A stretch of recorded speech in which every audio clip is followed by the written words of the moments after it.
आयोजित करके 28 प्रदेशों के जो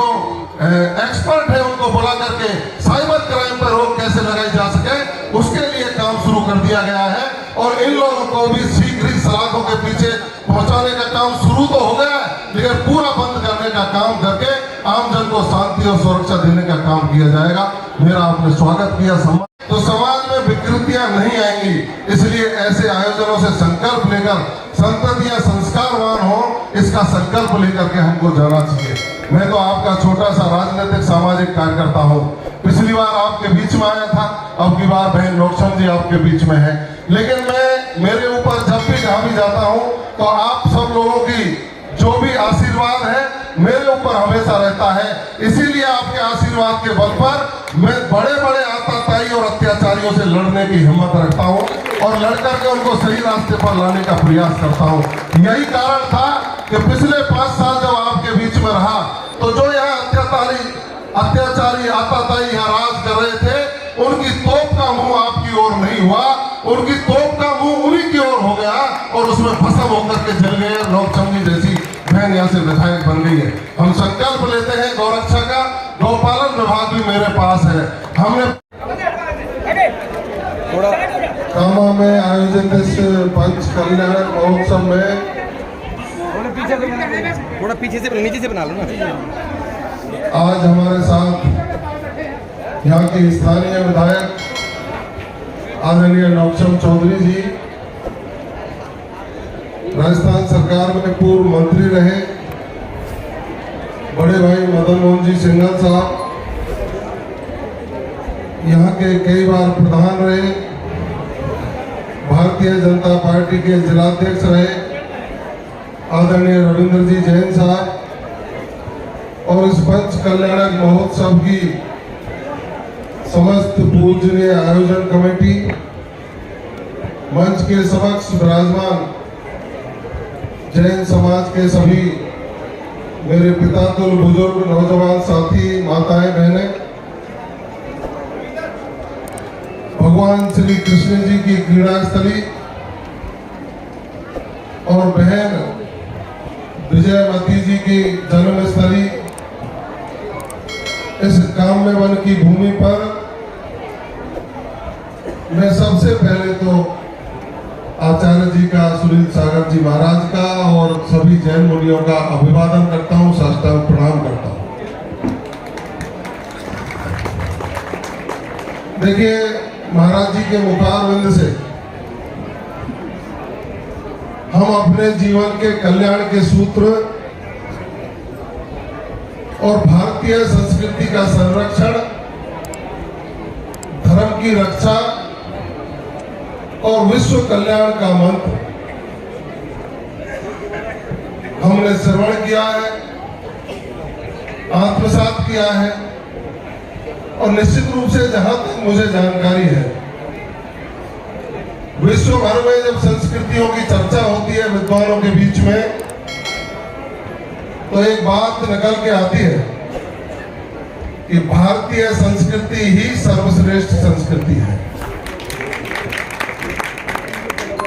और निश्चित रूप से वैदिक काल से लेकर के और आज दिनांक तक हम सब जब अध्ययन करते हैं तो ये चीज निकल के आती है, ये देश कृषि प्रधान देश तो है, लेकिन ये देश ऋषि प्रधान देश भी है, जहां ऋषियों मुनियों की परंपरा और उनके प्रवचनों के आधार पर हम अपनी जीवन जीने की व्यवस्था को अनुकूल बनाने के लिए हमेशा संकल्पित होते हैं। देखिए, आज हम काम्य वन में महाराज जी के प्रवचनों का लाभ उठा रहे हैं। किसी दिन यहाँ भगवान श्री कृष्ण ने भी अपनी अटखेलियां, अपनी क्रीड़ा स्थली बना करके पूरे विश्व को संदेश देने का काम किया था। मैं तो सौभाग्यशाली हूं कि आयोजन कमेटी ने मेरे जैसे तुच्छ से राजनीतिक कार्यकर्ता को ऐसे महान पुरुषों के दर्शन के लिए आमंत्रित किया और मैं आज दर्शन करने जब पहुंचा तो निश्चित रूप से अभिभूत हूं और मैं सोचता हूं कि आप महापुरुषों के दर्शन मात्र से मेरे भी जीवन का कल्याण हो जाए। ये सही है कि यहाँ दो तरह की संस्कृतियां, वैदिक संस्कृति, जैन संस्कृति निश्चित रूप से प्रचलित है और हम सब उनके अनुरूप सदाचार सद्मार्ग पर चलने की परिकल्पना के साथ विभिन्न धार्मिक आयोजनों में शामिल होकर उस समय पर किए गए प्रवचनों के माध्यम से अपनी वैचारिक पुष्टता का काम करते हैं। लेकिन आज के वर्तमान समय में महाराज जी इन दोनों संस्कृतियों के साथ एक पाश्चात्य संस्कृति का जो प्रभाव नौजवानों में हुआ, हमें सोचने की आवश्यकता है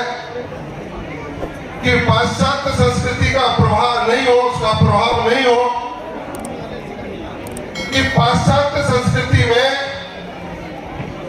कभी भी आत्मीय भाव दिखाई नहीं देता। उस संस्कृति में विवाह को भी कॉन्ट्रैक्ट मानते हैं और भारतीय संस्कृति में विवाह को संस्कार माना गया है। हम और आप सब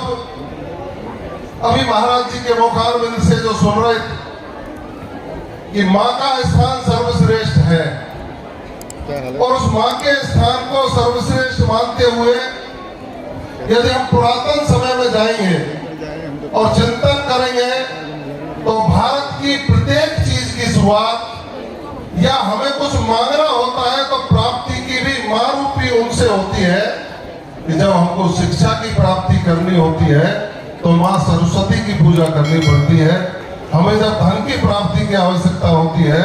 तो मां लक्ष्मी की पूजा करनी होती है और जब हमको शक्ति की प्राप्ति करनी होती है तो मां दुर्गा की पूजा करके हम अपने कदम को आगे बढ़ाने का काम करते हैं। उस भारतीय संस्कृति से पोषित होकर हमको और आपको ये विचारणीय बिंदु है, विचार करना चाहिए कि आज हम उस देश में जीवन जीते हैं जिसमें श्रवण कुमार जैसे भक्त ने जन्म लिया, अपने 4 धाम की यात्रा कराने के लिए अपने अंधे माँ बाप को अपने कंधे पर बिठा करके वो ले गए और यात्रा कराने का उनका संकल्प पूरा करने का काम किया। लेकिन विचार जब आता है, चिंताएं तब होती हैं जब उसी श्रवण कुमार के देश में वृद्धाश्रमों में रहने को हमारे माँ और बाप मजबूर हो रहे हैं और ये संस्कृति प्रचलन में आती जा रही है। हमें विचार करना चाहिए कि हम और आप उस देश में जीते हैं जब भगवान राम ने जन्म लिया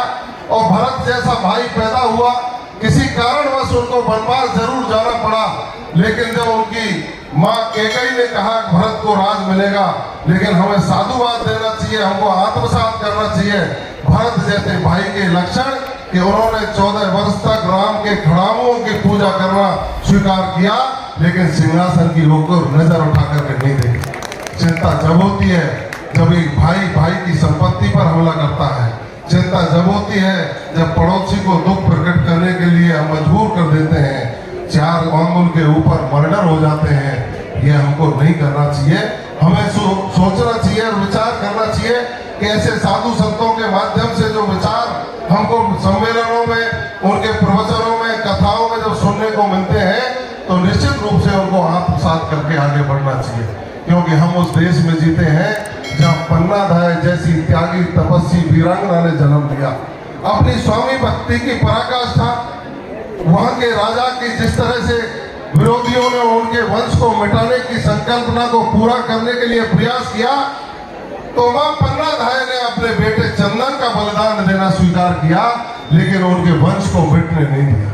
आज हमको और आपको संकल्प लेना चाहिए कि हम त्याग तपस्वी और बलिदानी उस मां भारती में जन्म लेकर के अपने जीवन को सफल बनाने का संकल्प लेते हैं, तो ऐसे जैन मुनियों के इन विचारों से पोषित होकर हमको भी भारतीय संस्कृति को पोषित करने का काम करना है। मुझे खूब ध्यान है जब समझ शिखर के बारे में भारत सरकार का एक निर्णय हो गया था, मुझे जब जानकारी मिली तो मैं तुच्छ राजनीतिक कार्यकर्ता हूँ, लेकिन मुझे जब जानकारी मिली तो मैंने भी कहा कि समंत शिखर की संस्कृति, उसकी पहचान और उसकी विरासत को बनाए रखने के लिए सरकारों को पुनर्विचार करना चाहिए। और पूरे जैन समाज ने जब सब जगह ये बात कही तो भारत सरकार ने भी उस पर विचार करके जैन समाज की भावनाओं के अनुरूप काम करने का काम किया। पत्र लिखने का मौका मिला तो पत्र भी लिखा। इस तरीके से हम सब लोगों को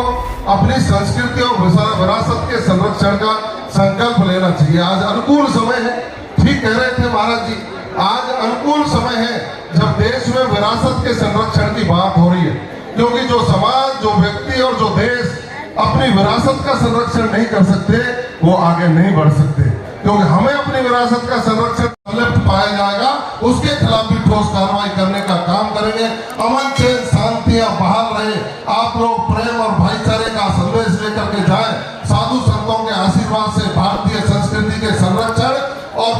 हमारी संस्कृति का संतुलन बनाने में सहयोग करेंगे, ऐसा मेरा विचार और आपकी संकल्पना से ओतप्रोत होकर हम आप सब जाएंगे। मैं तो आभारी हूँ जैन संतों का, जिन्होंने संस्कृति के अपने वातावरण के संतुलन को बनाने के लिए जो वैचारिक पुष्टता का काम आप जिस तरह से देश और विदेश में भ्रमण करके करते हैं, निश्चित रूप से ये हमें मील का पत्थर साबित